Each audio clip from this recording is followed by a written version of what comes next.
আমরা যখন বড় বড় বিল্ডিং বা কনস্ট্রাকশন সাইট দেখি তখন আমাদের চোখে পড়ে বিশাল বিশাল সব কাঠামো, কিন্তু এই কাঠামোগুলোর আড়ালে একটা গোটা জগৎ আছে যা প্রায়ই আমাদের চোখেই পড়ে না। হ্যাঁ, আমি স্ক্যাফোল্ডিংয়ের কথা বলছি। আজকের এই পর্যালোচনায় আমরা স্ক্যাফোল্ডিংয়ের সেই জগৎটাকেই ঘুরে দেখব আর জানব কিভাবে এটাকে একটা দারুণ সফল ক্যারিয়ারে পরিণত করা যায়। চলুন তাহলে শুরু করা যাক। একবার ভাবুন তো, ওই যে উঁচু উঁচু বিল্ডিং বা বিশাল সব ফ্যাক্টরি তৈরি হয়, সেখানে কর্মীরা অত উঁচুতে উঠে কিভাবে কাজ করেন? কোন জিনিসটা তাদের নিরাপত্তা দেয়?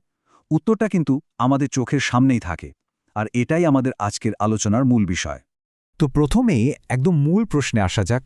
এই যে আমরা স্ক্যাফোল্ডিং বলছি, জিনিসটা আসলে কি? এটা কিন্তু শুধু কয়েকটা লোহার পাইপের জঙ্গল নয়, এর গুরুত্ব তার চেয়ে অনেক অনেক বেশি।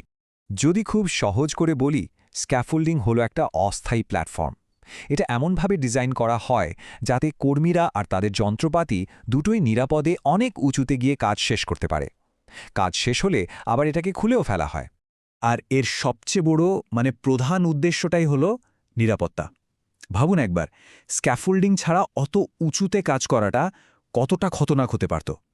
তাই যে কোনো কনস্ট্রাকশন প্রজেক্টে কর্মীদের সেফটি নিশ্চিত করার জন্য এটা অপরিহার্য। আচ্ছা, কাঠামোটা সম্পর্কে তো জানা গেল, কিন্তু যে মানুষগুলো এই কাঠামোটা তৈরি করে তাদের কি বলা হয়? তাদের কি বলে স্ক্যাফোল্ডার। আর তাদের কাজটা কিন্তু খুবই সুনির্দিষ্ট আর গুরুত্বপূর্ণ। চলুন তাদের কাজের ধাপগুলো একটু দেখে নিই। দেখুন, একজন স্ক্যাফোল্ডারের কাজকে মূলত ৩টে ভাগে ভাগ করা যায়। প্রথম ধাপ হলো এরেকশন, মানে পুরো কাঠামোটা নিখুঁতভাবে তৈরি করা। এখানে প্রত্যেকটা নাট বল্টুর হিসাব রাখতে হয়।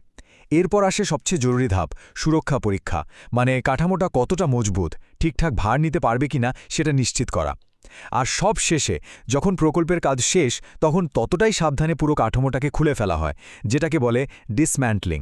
এখন মনে প্রশ্ন আসতেই পারে যে ঠিক আছে, কাজটা তো বেশ কঠিন, কিন্তু কেউ কেন স্ক্যাফোল্ডার হিসাবে নিজের কেরিয়ার গড়তে চাইবে? কারণটা হলো, এই পেশায় সুযোগও কিন্তু আকাশ ছোঁয়া। এই পেশার সুবিধাগুলো কিন্তু বেশ আকর্ষণীয়। প্রথমত, দেশে বিদেশে এর চাহিদা প্রচুর, তাই কাজের অভাব হয় না বললেই চলে। বেতনও বেশ ভালো। আর একটা বড় আকর্ষণ হলো বিদেশে কাজের সুযোগ, বিশেষ করে গালফ দেশগুলোতে, যেমন দুবাই, কাতার বা সৌদি আরবে দক্ষ স্ক্যাফোল্ডারের বিশাল চাহিদা। আর শুধু তাই নয়, অভিজ্ঞতা বাড়লে সুপারভাইজার বা ইন্সপেক্টর পদে প্রমোশনের সুযোগও আছে। এই তুলনাটা দেখলে ব্যাপারটা আরও পরিষ্কার হবে। আমাদের দেশে যেমন বড় বড় কনস্ট্রাকশনের কাজ বাড়ছে, তার সাথে পাল্লা দিয়ে স্ক্যাফোল্ডারদের চাহিদাও বাড়ছে। আর অন্যদিকে গলফ দেশগুলোতে তো রীতিমতো দক্ষ কর্মীর জন্য বিশাল বাজার তৈরি হয়ে আছে। মানে দেশের বাইরে গিয়ে কাজ করার একটা দারুণ সম্ভাবনা কিন্তু এখানে রয়েছে। তার মানে সব মিলিয়ে এটা কিন্তু শুধু একটা চাকরি নয়, এটা একটা স্থিতিশীল স্টেবল কেরিয়ার গড়ার পথ, যেখানে দীর্ঘমেয়াদী আর্থিক নিরাপত্তা আর পেশাগত উন্নতির ভালো সুযোগ আছে। তো এত সব সুযোগের কথা তো জানা গেল, কিন্তু প্রশ্ন হলো, এই পেশায় ঢোকার রাস্তাটা কি? কিভাবে শুরু করা যেতে পারে? এর উত্তর হলো সঠিক প্রশিক্ষণ এবং সার্টিফিকেশন। দেখুন, একটা ভালো সার্টিফিকেশন কোর্স থেকে দুটো খুব জরুরি জিনিস পাওয়া যায়। এক, কাজটা করার জন্য যা যা সেফটি বা নিরাপত্তার নিয়মকানুন জানা দরকার তার বিস্তারিত জ্ঞান। আর দুই, একটা ইন্ডাস্ট্রি রিকগনাইজড সার্টিফিকেট, যেটা চাকরি পাওয়ার ক্ষেত্রে আপনার যোগ্যতার প্রমাণ হিসেবে কাজ করবে। সুতরাং এই কথাটা কিন্তু খুব ভালোভাবে মনে রাখতে হবে। সঠিক ট্রেনিং আর একটা ভালো সার্টিফিকেটই হলো সেই চাবিকাঠি, যা দিয়ে এই পেশার সমস্ত সুযোগের দরজা খোলা সম্ভব। এটাই আপনার দক্ষতা আর ভালো চাকরির মধ্যে একটা সেতু তৈরি করে দেয়।